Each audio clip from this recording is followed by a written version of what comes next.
This is a Jack Kemp Oral History Project interview with former Congressman Mickey Edwards. Today is March 22nd, 2012. The interview is being conducted at his offices at the Aspen Institute in Washington, D.C., and I'm Morton Kondracki. Thank you so much for doing this. Sure, Morton, I'm glad to do it. So when you think about Jack Kemp, what immediately comes to mind? Not economics. What comes to mind when I think about Jack is that he had a vision of a government, a nation that served everybody, that was colorblind, but that recognized real problems. It recognized the needs of the people who were in minorities and the needs of people who lived in the inner city. And he wanted the Republican Party to be a party that really served the country and not narrow interests. He was for small business and for private enterprise. He wasn't a puppet of big corporations. I mean, it was. Jack Kemp was pretty much what I came into politics to be about, and more than anybody I ever met, he exemplified that idea of what I thought the Republican Party should be, and so outreach, making it a true national party. So what are your standout personal memories of your association with him?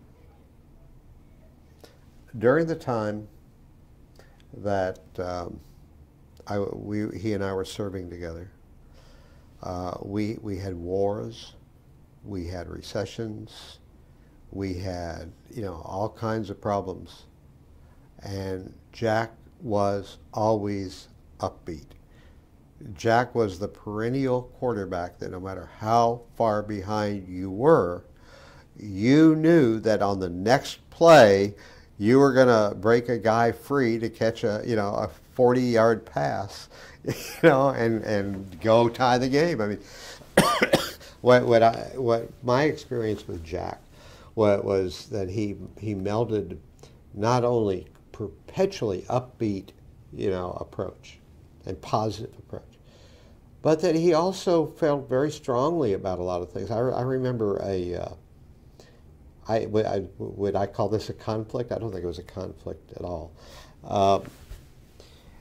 Jack was senior to me for a while on a committee, and we had a foreign aid bill on the floor, and the Foreign Ops Committee, which oversees foreign aid budgets. And I had just come back from a trip overseas. I had been to Rome, and I went to the headquarters of the International Fund for Agricultural Development and was questioning them about the projects that they were funded and that they were funding and what oversight they were conducting, and got really vague answers, and the truth was they had no idea what was being done with the money that they gave. So I came back and I offered an amendment to cut a pretty sizable chunk, basically to cut the U.S. portion of the UN budget, that goes to IFAD. And Jack came up to me because he was managing the bill on the floor. And he grabbed me, he said, "Mickey, what are you doing to me?" And I just said, "Jack, I'm not doing it to you. I'm doing it to the International Fund for Agricultural Development."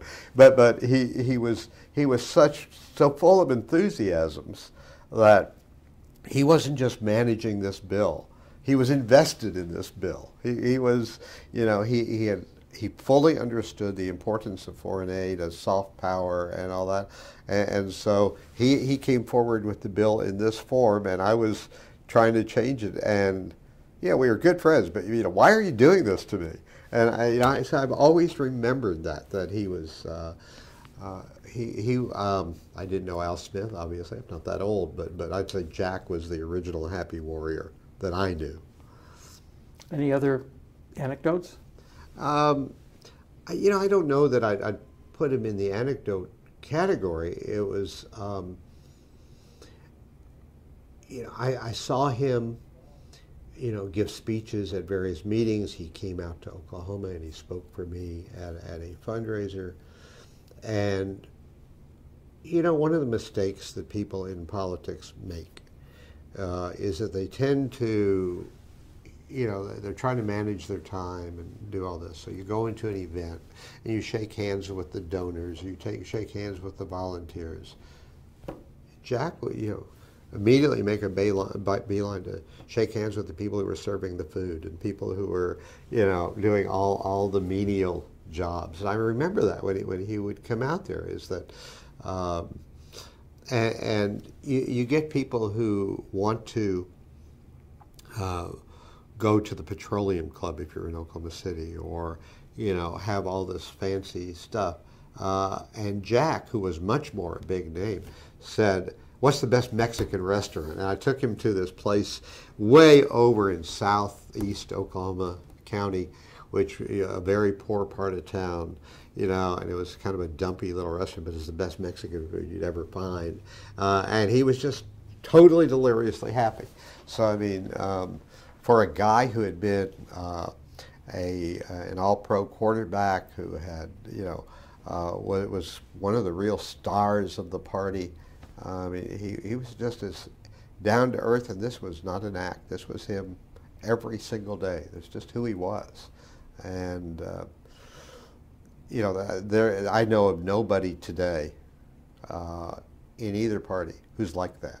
I didn't know of anybody else like that then. I mean, it was the personality, and I guess it was part of him was the quarterback personality, which is the part that said, "Why are you doing this to me?" But part of it was, he may have been the guy wearing the uniform and throwing the passes, but he could have been one of the cheerleaders on the sideline.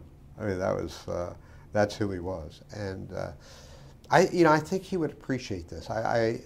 There's been this big battle over the Martin Luther King statue, and about the quote on the side about being a cheerleader. And Jack, who I think Jack would have seen himself in the words that King actually used, a cheerleader for justice. And I think that's what personified who he was. Where he just jumped in, with this grand, happy idea of what we could be. You're a student, and you've written about the history of American conservatism. Yeah. Jack was obviously a conservative, called himself a conservative. So where does he fit in the broad reach of American conservatism? Obviously it has to come through my filter, right? Yep. I think Jack was, I've made this distinction, that true American conservatism began in the 60s. Because before that it was, Winston Churchill said that what is conservatism? It's God and King, Church and King, which is not American conservatism. American conservatism is more like Goldwater, which is like, does it advance freedom? And I think Jack certainly modified that, because Goldwater was blind to a lot of the things. I mean, he would say, "I'm for the Constitution, and the Constitution doesn't say you can do this, and so I'm going to vote against the Civil Rights Bill," or whatever. And he just kind of had blinders on, which Jack did not have. But so he had a much more optimistic view of what government could do. But he's more the heir to that more modern kind of conservatism. Jack was religious, but he didn't run around trying to tell everybody in the world how to behave. He would not, I don't know what he would have done on a gay rights bill, but he would certainly not demagogue it, I know that. It would be, because those issues weren't there at the time he was there, so I don't know. But Jack would have been all about possibility, and I see that as more of a 60s kind of conservatism. And in the last election, just put myself in perspective and compare it to Jack. I was the national chairman of the American Conservative Union. I was one of 3 founders of the Heritage Foundation, and I was not only in the Republican leadership, but I had a very high conservative voting rating. I supported Obama. and just like Colin Powell did, just like Ken Duberstein did. And I think I don't believe Jack would have supported McCain. I think Jack would have been right there beside me repudiating George W. Bush and saying, you know, what the hell do you mean presidents can disobey the law? What do you mean that, you know, we condemned the Chinese for waterboarding, now we can do it? Jack wouldn't be there. I don't know whether Jack would have actually publicly, openly supported Obama, but he would not, I don't think he would identify with the people in the party today who are all about telling people how to live their lives and how to expand the power of the presidency and expand the power of government. I just don't think Jack would be there. And, you know, of course, he's not here to tell us how he would be. But did you ever have a conversation with him about George W. Bush? I don't remember that I did, no. You've identified in a piece of writing that I saw opportunity conservatives. Yes. I take it you would regard Jack Kemp as the ultimate opportunity conservative?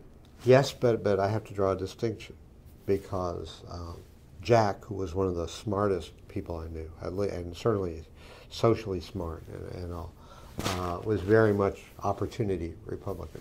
Newt Gingrich, who in my mind is a total phony and not nearly as smart as he thinks he is, adopted that phrase, you know, the Conservative Opportunity Society. And I don't know how they got along personally, but in my mind, in terms of sincerity and competence and all, and the sincerity about broadening opportunity, I would almost classify Jack as the anti-Newt.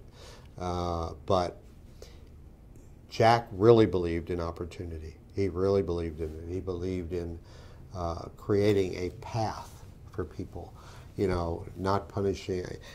I think that in its final iterations, as compromises were made, I think he would have been in favor of the path to citizenship, you know, for people who came in. I think Jack would be the one who would say, you know, what do you mean? Some little kid was brought over here by the parents and is now grown up in America and gone to school here and worked here and done it, and now we're going to kick them out of the country? I think he would gag on that idea.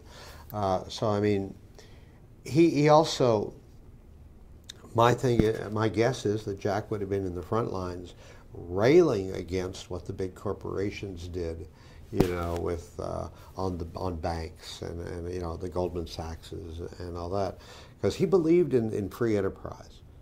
He probably would, if you forced him to talk about the difference between what people mean when they say capitalism or what they mean when they say free enterprise. You know, he free enterprise. You know, go out here and start a haberdashery and do whatever you want, and let them do it, and don't take away opportunity by high taxes. You know, he didn't have any problem with government, and he understood that you needed taxes to run what government was required and obligated to do. But he also understood that every time you take $1 away from somebody, it's something they can't invest in a business, or they can't hire somebody with, or they can't, you know, help send their kids to college. I mean, he had a much more balanced approach than I think he would be really unhappy with a lot of the people who run around today calling themselves conservatives, who really have nothing in common with American kind of conservatism, in my view. On foreign policy, would you say he was a neocon, an early neocon?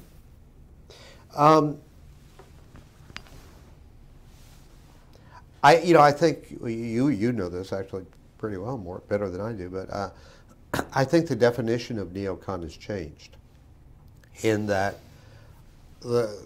whether it's the reality of the people in the neocon movement or whether it's just people on the outside, the media and all, trying to label them, neocon has come to mean we, by God, are going to make the world look like America, and we got the guns to do it.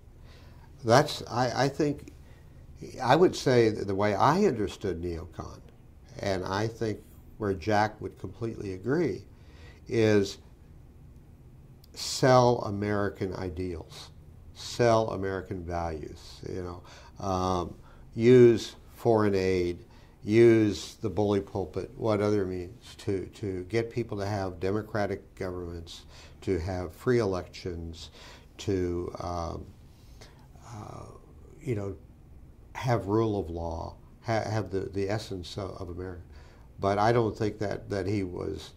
Today I heard John McCain speaking in a committee meeting and talking about Afghanistan and about, you know, what's the formula for victory? Why aren't we talking about victory?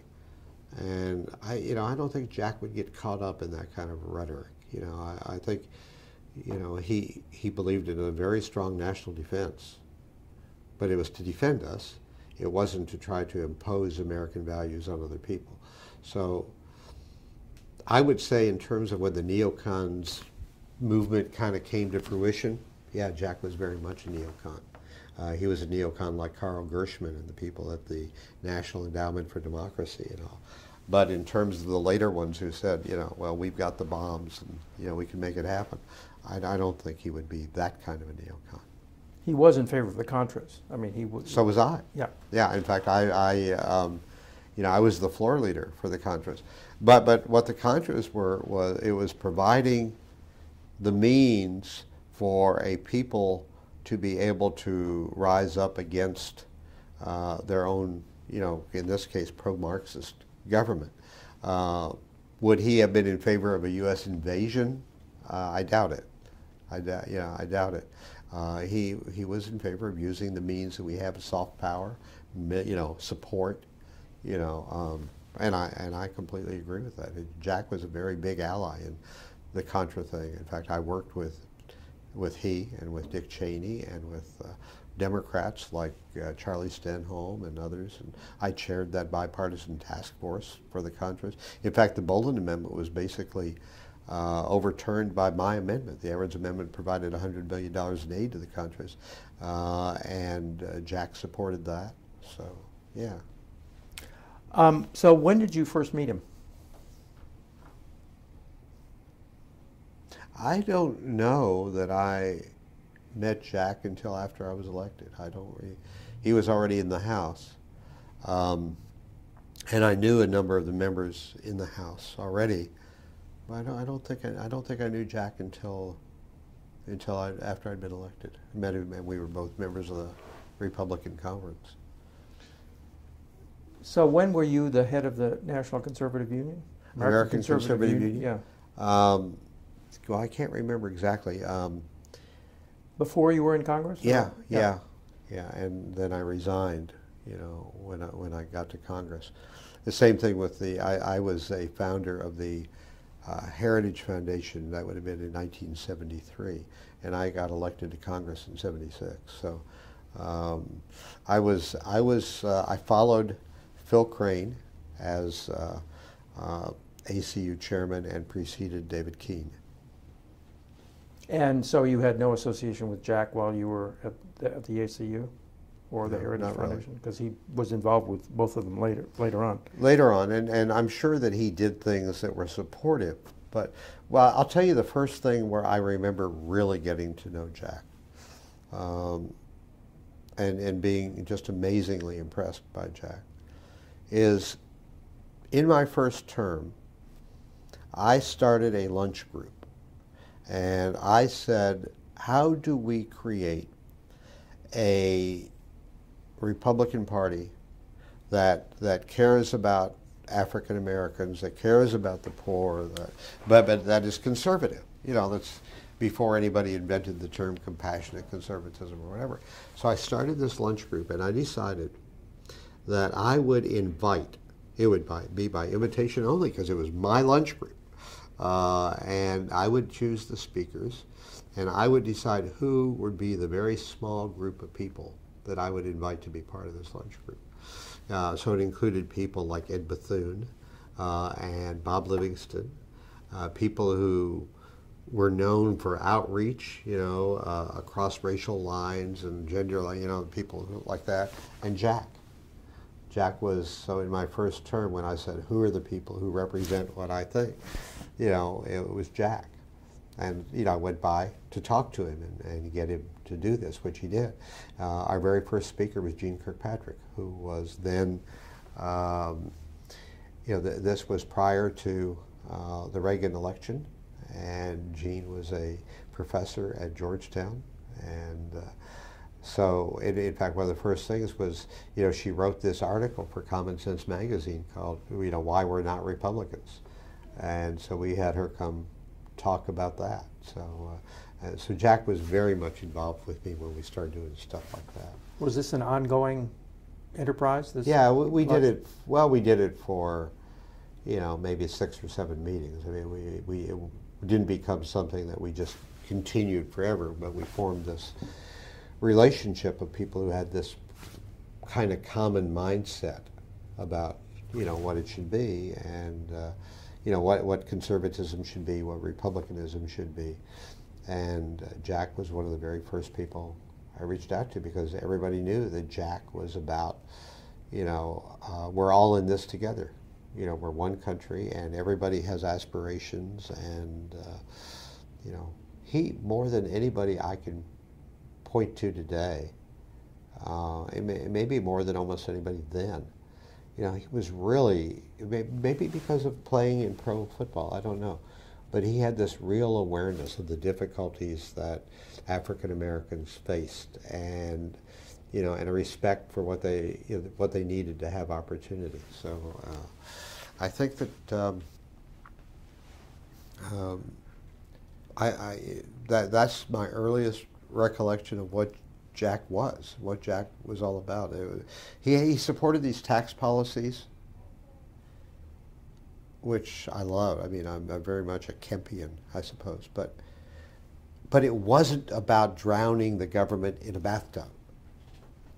It was about allowing people to have the means themselves to grow, and that he really believed, and I do too still, that if you allow people to keep more money in their own pocket, they will do more, they'll create more enterprise, and the result will actually be a bigger tax base. And he was the first person I ever heard articulate that. So Laffer might draw something on a napkin, but it was really Jack Kemp ideas. Were you a supply sider from the get-go? Well, to be truthful, I suppose. I had, like a lot of people, I went to the University of Oklahoma, which is a really great university, but it was not then. It was not a great university. I had 2 basic semesters of economics and didn't understand any of it. And so I never quite understood the distinction between supply side and production side or whatever. But yeah, I totally bought the idea that the way you keep the economy growing is by private initiative, and that too much taxation stifles what you can do. So I totally bought that idea. I didn't know what the term supply side, but I was all, it just made sense to me. Well, as part of you arrived 1976, and that's when Kemp Roth is beginning to gain momentum. 78, it becomes the principal platform plank of the congressional Republicans. Right. So were you involved in that whole effort to pass Kemp, or to advance Kemp Roth? No, I don't want to overstate it. I was completely supportive. I was not, but I wasn't a player in it. I was never a player, really. I did foreign policy and a lot of other things, but I was never a player in the economic side of it. It took smarter people than me. So how close were you to Kemp? I mean, how often did you see him and talk to him? I wouldn't say, I mean, he came to my district and spoke for me, got together several times, to just talk in his office or in mine. But we did some traveling together, but were we close? No. I mean, like, he had a dinner at his house for a group of people of like mind, and I was there, but it was probably, a dozen of us who were there. So I would say that I knew him pretty well. He knew me pretty well. We had a lot of interaction, but you know, we weren't socially close. You know, to be truthful, I was probably a little intimidated. I mean, you know, a football player. You know, he was a great football player. You know, my God, this was, you know, we may have been peers in the sense of being members of Congress and all, and then we were both in the leadership together. But he was still Jack Kemp, you know, and you know, and that made a difference. So I never quite, you know, I didn't feel like I could just go pop in and say, "Hey, Jack, let's chat. You know, let's go have a drink. Let's get together and go to a movie tonight." You know, I never felt comfortable with that. I could have. I mean, he's a totally welcoming guy, but you know, I was a little bit intimidated. Were you a Conservative Opportunity Society person ever? You mean Newt's thing? Well, weren't there two iterations of it where Kemp sort of had his part in it, and then Newt took it over, and it became an effort to beat up on the Democrats? But wasn't there an earlier iteration? Well, if there was, I didn't know about it. The first thing I knew was a meeting that Newt called, and I went to it. And Bob Walker was there, Vin Weber was there. I don't remember everybody, but a lot of the people, I mean, I still feel very close to Vin. And I liked the sound of the ideas and of Opportunity Society. But to me, it seemed like by the second or third meeting, well, it was anti-Republican. I mean, it was anti-Democrats more than I liked, because I thought our job was to help govern the country. But I think it was more Newt. I just decided the real purpose here is to advance Newt. And so I stopped going. I mean, I never attacked them. I just dropped out of it. So the Conservative Opportunity Society that I am familiar with was strictly a, you know, how do we advance Newt kind of thing. And, you know, I didn't want any part of that. What was Jack's relationship with Newt like? I don't know. I have no idea. I will tell you that, to my mind, looking at them from outside, I cannot imagine two people more different. So Newt might compare himself to Pericles, and Jack might say, you know, wow, Pericles was a smart guy. They're just completely different. Jack did not have nearly the ego. And I think partly, you know, again, he's a football player. Yeah, you could be an all-pro quarterback as he was, but man, if your line can't keep you from getting sacked all the time, you know, you're nothing. So, I mean, I think he had this different approach. Just going back to that earlier question about conservatism, I mean, one of Jack Kemp's great heroes was Lincoln. Yeah. And so Lincoln is a kind of a sort of a Whig, really. So was Jack a Whig? I mean, did he? I mean, he definitely believed in government doing stuff, and I just wonder whether you ever talked to him about Lincoln. No, I never talked to him about Lincoln, but we both did talk about the way I have framed it. I never heard him use this, but I mean, actually, in the moment, I have a new book coming out that makes this point, and I also have a new textbook coming out soon that makes this. And what I always talk about is that the Constitution is about both empowerment and constraint. It not only constrains the government, but it empowers it to do certain things. And a lot of the other people don't see the empowerment side. You know, well, Madison and Washington, all those people, what they did was create a federal government.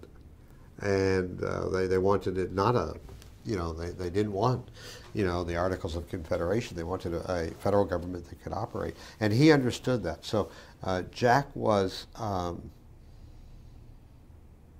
yeah, he understood the constraint, and he wanted limited government because he didn't want government getting in the way.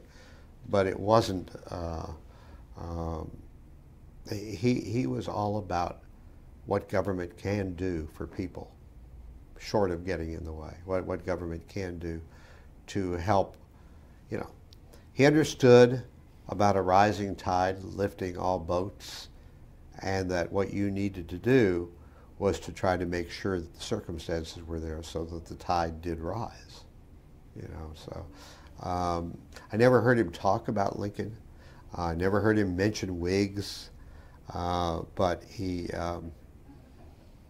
did have the sense of that when he took the oath of office as a congressman, he had certain obligations to the country.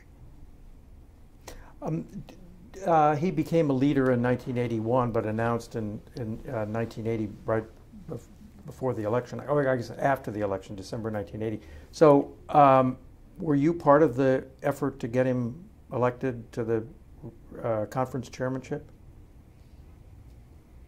I don't remember that I was. I mean, I supported him.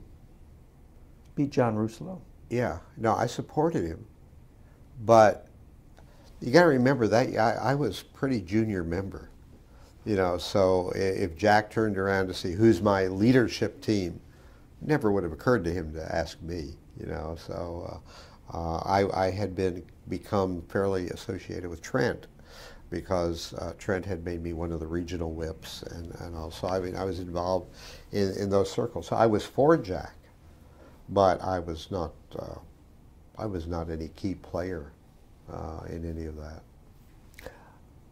Is it your view that Reaganomics worked? I mean, Reaganomics was Kemp Roth, and do you think it worked? Was it successful? How will we ever know? I believe in the basic idea of allowing the government, having the government take no more money than it needs for, you know, what you think by popular demand is either essential or a really good thing to do, but that you want to keep taxes low enough for people to be able to achieve their own dreams. But Reagan, you know, had a Democratic Congress to deal with. He was forced to go along with tax increases because of both circumstance and being in the minority. So how would it have worked if Lou Larabin could have just designed everything the way he wanted, and there would have been, here was Reagan's ideas, and then you know, you would have a Congress that endorsed it fully, and I mean, who knows? But I certainly agree with the concepts of Reaganomics. But you know, it's funny. If I had to say, well, you didn't ask this, but you know, was Kemp a Reagan Republican? I would probably praise Reagan by saying Reagan was a Kemp Republican. Although, what do you mean by that? It was that Reagan was much more like Kemp. A lot of the economic firepower, you know, came from Jack's brain. They were similar in a lot of ways, but to some extent, you know, like with Kemp Roth, you know, to some extent, the administration was following, not leading. You know, Reagan had an economics degree, and he and I did talk some at length about economics, but you know, I think that the lead was not coming from his Treasury Department or, you know, people like that. I think it was coming from Jack Kemp. The idea of cutting, yeah. Let me interject something, because bringing up Reagan brings up one of the saddest moments for me in regard to Jack. In 1980, I was, you know, I'm not going to exaggerate and say I was part of Reagan's inner circle, but I was involved, and Reagan set up these congressional task forces where you had one House member and one senator chairing a subgroup on defense, another one a subgroup on transportation, you know, advisory group of members of Congress on policies. And I was the head of the whole thing. And so I was close enough that I was one of the people who, in Detroit in 1980, was up in the suite at the top of the hotel, sitting around a table with Reagan to talk about who should be his running mate. and Jack was there. And I mean, I recall Jack being sitting right next to me, but I can't swear to that. I mean, that's what's in my memory now. But I felt very close to Jack. I think Jack Kemp should have been president, and I still think that. But when Reagan, who I was close to, was going around the table asking who should be his running mate, I said George Bush. I wanted Reagan to be, I wanted Jack to be president, but Reagan was going to be the nominee. And I thought that Bush would be a better asset to the ticket. Better, I mean, it wasn't sure then that he was going to beat Carter. And so, you know, I thought that Bush could help him get elected in a way that Kemp, who was so much like Reagan, that there wouldn't really be anything added, especially to the ticket. And so with Jack there, Jack in the room, and I'm a big fan of Jack having to say to Reagan, I think you should pick Bush. That was, I mean, I still, that still weighs on me. I hated to do that. Not that I think I was wrong, but because it had two bad effects. One is it kept him off the ticket. And secondly, if he had been vice president, maybe he would have become president. And that would have been really good for America, I think. There was a little boomlet at the convention for Kemp. I know. You weren't part of it, obviously. I wasn't part of it, but I was really sympathetic with it.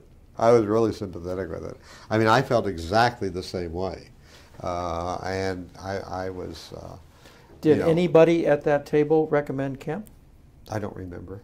I mean, I don't take notes and do all that. I just remember my part only because it was so bothersome to me. I wasn't the first one called on. We were going around the circle, and I mean, I was just agonizing in my head over what I was going to say. And to be quite honest, I don't think I was totally sure. The thing about you don't know what you believe until you say it. I don't know that I was totally sure what I was going to say until I said it.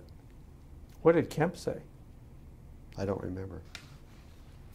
I mean, I was just too focused on, oh my God, what did I just do? On the subject of Reaganomics, cutting taxes has now become the Republican answer to absolutely every problem, practically. Cure cancer, cut taxes, right? Yeah. I know. So, do you think that that's a valid way of looking at economics nowadays? I mean, it probably was in the days of high inflation and 70% top marginal rate and stuff like that, but is it for all time? No, I mean, you deal with circumstance. That's why the idea, Grover Norquist is not a terrible guy, but the idea of asking somebody to make a commitment in advance that no matter the circumstance, you're not going to vote for a tax increase is outrageous. We used to have this thing when I was there that people would be for across-the-board cuts of a certain amount. Well, that was ridiculous because some programs needed to be cut by 2%, some should have been cut by 40%, and some should be increased. And you're not doing your duty if you just do these. So, I was in favor of a balanced budget, but a balanced budget amendment means, okay, you've got to balance the budget. Well, liberal Democrats can balance the budget. You just figure out what you want to spend, and then you raise taxes enough, and you've balanced the budget. And we kind of have turned things around since I was young. When I was young, I thought that your money was yours. And then there was a debate about how much of it to surrender to the government. Now when you talk about cutting taxes, people say you're costing the government money. You're taking money away from the government, as though they have first claim and you're second. So, I mean, all of that's complicated, but I do think that we've gotten carried away with the idea that you should keep taxes low because you want government to be small. Well, government has some obligations. If you have a Katrina, government has obligations. If you have, you shouldn't go, I think we're in a couple of wars we don't belong in, but if you go to those wars, you got to pay for it so that your troops have, ammunition and they have, stuff. So I think we've gotten way off base on this. It's become a mantra. And it's also become When I don't know when. I wish Jack were here to speak to this. I don't know when we became the party of corporate America, when we became the party of Wall Street. We were the party of Main Street. We were the party of the small businessman and all. We believed in, you know, how incorporation allows you to, you know, accumulate and how big corporations are able to achieve great things. But the idea that you have to protect, you know, multi-million-dollar bonuses for companies that are going down the tubes. I mean, I think there's something going on where there's no rational sense, common sense going on with the people who are saying, you know, cut, cut, cut. And Jack Kemp, the great believer in lower taxes, I don't think would be going along with that stuff. And it's interesting, you know, who's at, you mentioned it before, who's at the heart of this. Because Paul Ryan, who thinks of himself as a Kempian, I think is getting hammered by people in his own caucus about, you know, he got his new budget that he unveiled getting hammered from the right as well as from the left, you know. And I don't think Jack would be going along with this idea of just, you know, shrink government all across the board. It's got duties. It's not a business. You know, it's not about making profit. It's about governing a country. And so... Kemp was against every tax increase that Reagan put through, TEFRA, Social Security, taxes, and stuff like that. I was against most of them. Mm-hmm. Yeah. I think that there was an awareness on our side that we knew where the majorities were, and Reagan had different responsibilities than we did. Reagan, you know, had to figure out what he needed to get the funds to administer, you know, what was important to him and what kind of deals he had to cut. You know, we had the luxury of just standing. We didn't have to cut the deal. We just had to stand for what we thought was the right thing to do. So, yeah, I think Jack would have been opposed to most tax increases. I don't think Jack would have said that when circumstances change, that you have to prevent any kind of higher taxes for, I mean, I think Jack would have wanted to tear up the tax code anyway. I think he would certainly agree, maybe not support Obama on it, but I think he would certainly agree that when your secretary is paying more than the head of the, you know, if Warren Buffett's paying lower tax rates than his secretary, there's something a little screwed up. Let's go to foreign ops.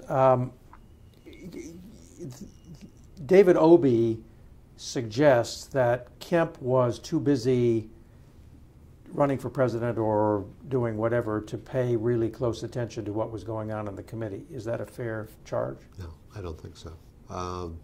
Because you know, I've got photos still of myself in meetings with Jack and Bob Livingston and Jerry Lewis and John Porter, the ones of us on that subcommittee. No, Jack was fully engaged. Jack, you know, maybe Jack would be president if he was ignoring everything else to spend his time out there campaigning. No, I mean, by the way, Dave Obey's a friend of mine. We disagreed on just about everything you could disagree on, but you know, we talked on the phone 2 days ago, and they're planning to go to lunch. So, but I think that's a very unfair assessment. Now, you know, Dave was in a different position. He was, at the time, Dave was not chairman of the subcommittee. Doc Long was, if I remember right. The last 2 years, Doc Long got beat, I guess, defeated, and then Obey took the chair for 2 years, I believe, that Kemp was still in Congress. And then I succeeded Jack as the ranking member. But no, I don't think that's true. I think maybe from Dave's perspective, because he was trying to get sign off onto the things he wanted to do, maybe Jack wasn't cooperating, but I never had the sense that Jack was too busy. He wasn't Phil Crane. He was, and Phil's a friend of mine, but he wasn't all focused outside of Congress. I think he was taking his responsibilities very seriously. So he knew what was in the bills. I think so. Mm-hmm. Well, I told you, he jumped all over me. Why was I doing it to him when I was cutting, cutting IFAD funding? Now, Obie says that that you Republicans were against the banks, the World Bank, the IMF, that you would vote against their funding year in and year out, and that he finally pulled a maneuver whereby he organized the Democrats to also vote against the banks as a means of forcing the administration to lean on you guys to be in favor of the bill. Do you remember any of that? I don't remember it, but I'm trying to think of where I think I was and where Jack would have been and where John Porter would have been. And I wouldn't say we were against those banks. I think what we were for was more conditionality. We were more restructuring the terms of how they operated and all that. And see, I would turn it around and say that that it was Dave and the Democrats who were resisting the reforms that we wanted to make. And so, I mean, I don't remember the details about them now, but no, I don't recall any kind of a knee-jerk reaction against those banks. It was against taking loans and switching them to what's the forgiven loans or whatever. In other words, a giveaway, a grant. So there were certainly differences, but I don't think they were against the concept of having a World Bank. It was more against the operation of those banks. Where was Jack on sanctions against South Africa? I don't know. I don't remember. I was definitely in favor of sanctions, and my guess is that he was too, but I don't remember what he said about it. I think because it created, there was a certain moral plane. When people like Dan Burton and others argued that sanctions would end up hurting the workers, that was probably true. But for some of us, nonetheless, at some point, if you see tyranny, you got to draw the line, and you have to do whatever you can to try to pressure it. I can't put words into Jack's mouth, but and I don't know. There were plenty of amendments and votes on what to do about South Africa, but I was in favor of sanctions, and I would guess Jack was. I don't know that. Yeah, I think he switched, actually. He thought that I just wondered if you'd been a part of all that. He declared that the ANC was a terrorist group, but then he actually voted to overturn Reagan's veto on sanctions. But yeah, well, I mean, little by little, it's like so many other things.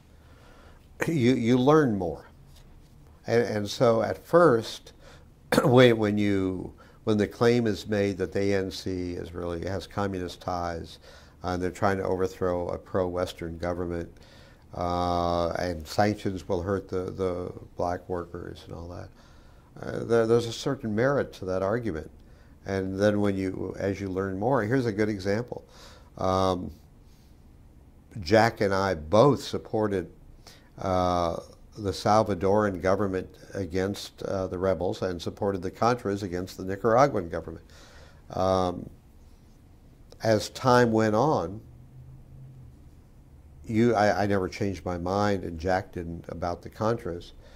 But as time went on, you learned that purity was not all on one side, and so and I found, quite frankly, that the Reagan administration, especially the George H.W. Bush administration, just lied to us about who was doing what and who was responsible for what killings and so forth. So Jack was probably in the same boat. As time goes on, you're able to get a bigger, clearer picture of what's really happening. And the biggest mistake you can make as a member of Congress is to just blindly accept whatever the executive branch tells you, even if it's your own party. In 1987, Kemp actually called for George Shultz to resign because he didn't think that Shultz was supportive enough of Jonas Savimbi, of solidarity, and he was leery about arms control. Do you remember all of that? And not really. I mean, a lot of us were not terribly enamored of Shultz, but not my inclination to place the blame on the Secretary of State, because Secretaries of State are never the final word on something. I kind of remember that Jack did that, but I wasn't really a part of that. I certainly was not part of anything about Savimbi or whatever. It just wasn't my area of interest. So the 1988 presidential campaign, what part did you play in it? None, really. I kind of wished that I had. I would have I wanted Jack to be president. And I certainly would have supported Jack. Why did you want him to be president? One of the reasons I supported Obama, which was in opposition really to both Bush and McCain, but one of the reasons was I thought he had the right temperament, and I thought he had the right vision. Jack Kemp never would have said, demeaned the vision thing. You know, I think he had a clear idea of what America should be and how America should be a land of opportunity. And it wasn't just against H.W., who I liked, but who was really just a manager. And I thought Jack could have very well opened doors to break down the racial barriers, or to help break down the racial barriers, to create tax codes and economic plans that would be fair, and you could do what government had to do, but you could also, you know, allow people to build their business. I bought totally, and I thought Jack had the right values, and you know, because presidents aren't in charge. I shock people all the time by giving my speech when I point out the president's not the head of government. You know, that every major power of government is not in the presidency. You know, and so what do you look for then in a president? Who is somebody who espouses the right values, you know, and who can promote those values. And I thought Jack was exactly the right person to do that. I didn't object to Bush, but I thought, you know, he wasn't going to do anything good or great. You know, he certainly very competent to manage in a critical situation, but he was not. I wanted us to. It's kind of like what people who supported Obama, you know, hope, change, and maybe that's what I was putting on Jack. But I think that's what he would have been. I think Jack Kemp would have been.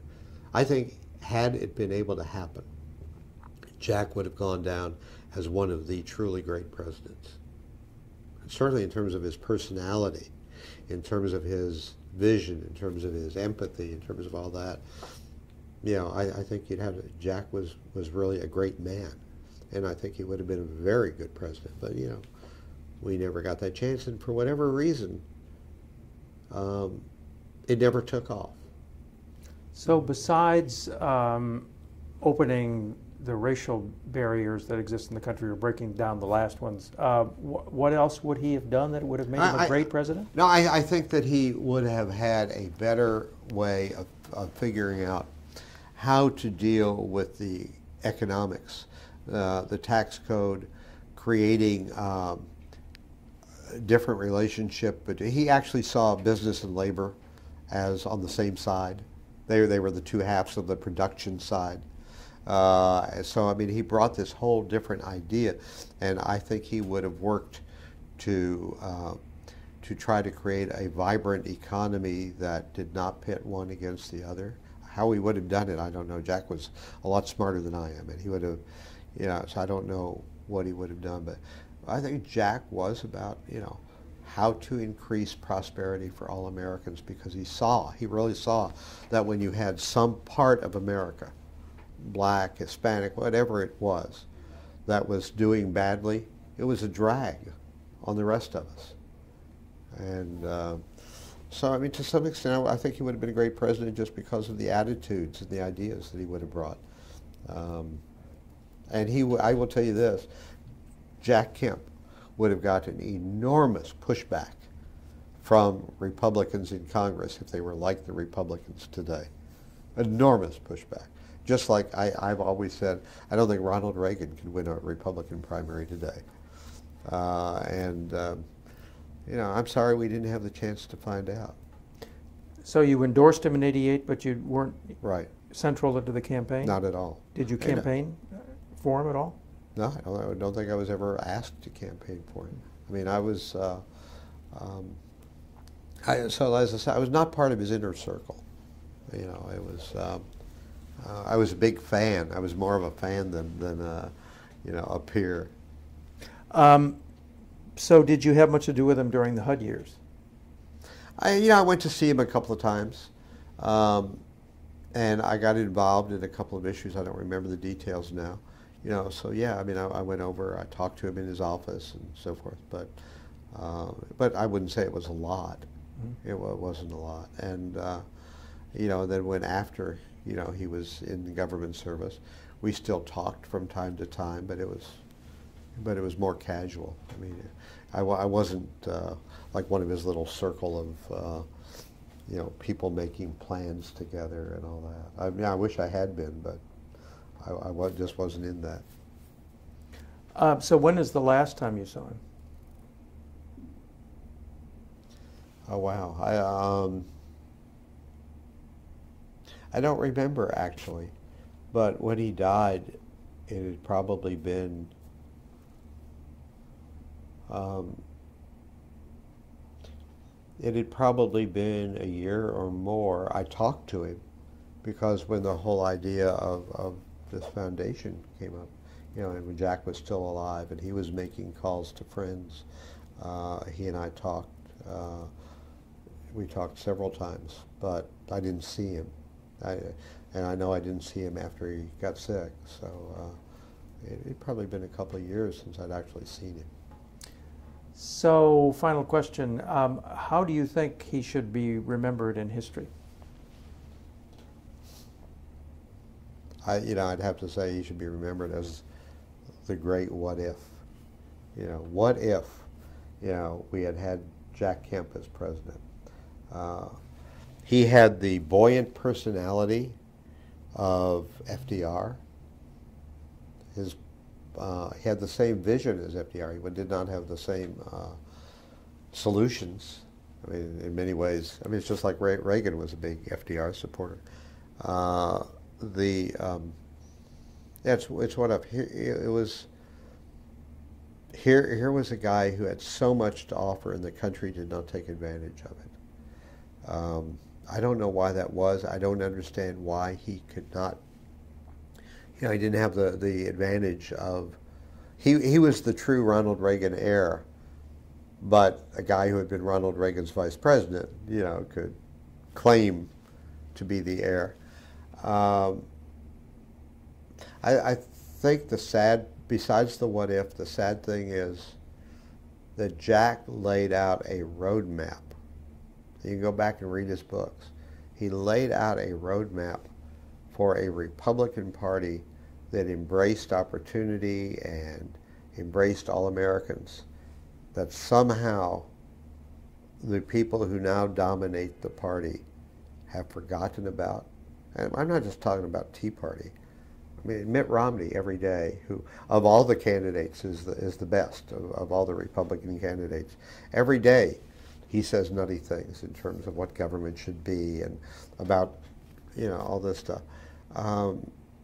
So somehow we had this guy who laid out, here is how to really be a conservative and make conservatism the dominant idea in America, of a government that stands beside you. It's not pushing you, it's not standing in front of you, blocking you. It stands beside you and it helps you, and but that's all it does. It doesn't try to dictate to you. And we laid out that great vision that I still think, would be perfectly where we should go. and his party has turned an absolute deaf ear to. So far as the members of the Republican conference today, it's as though Jack Kemp never existed. And I think that's a real tragedy. Why did it go off in that direction, do you think? I think several things happened. I think one of the things that happened was that even though Jack was religious, and the moral majority was not extreme. The moral majority disappeared and was taken over by the Christian coalition. The moral majority was not Christian. It was, various faiths. And that morphed into even well beyond where the Christian coalition was, we are going to have very strong positions where whether it's on gay rights or abortion or whatever, those were single issue do or die issues for us, just as they were, for Democrats.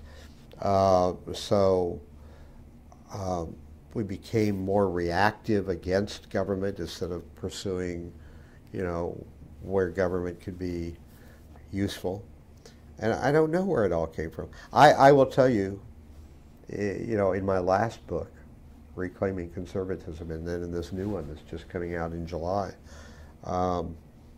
I put a lot of the blame on Newt. I put a lot of it because Newt, for all of his talk about the idea guy, he changed the Republican Party from a party of ideas to a party of nonstop warfare, win by any means.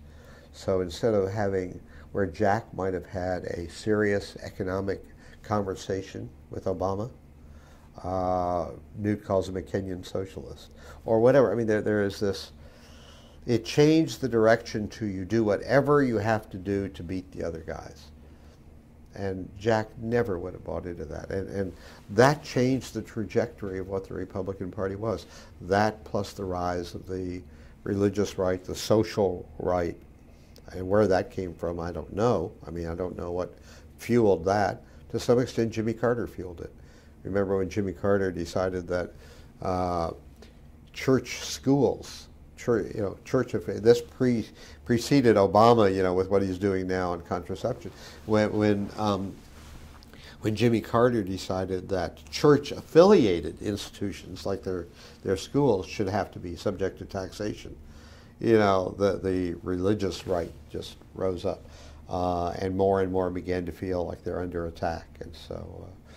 I don't know where it all changed. I blame Newt. I blame a lot of factors, but we're different. I'm still a Republican, but today I'm more of an anti-Democrat than I'm a Republican. I mean, the party today doesn't stand for or reflect anything like what Ronald Reagan was about or what Jack Kemp was about.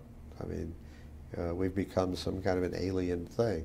The only problem is, for me, is that we're not quite as alien as the other guys. So I wish Jack were back for a lot of reasons. Thank you very much for doing this. Appreciate it. Oh, yeah, I'm glad to do this.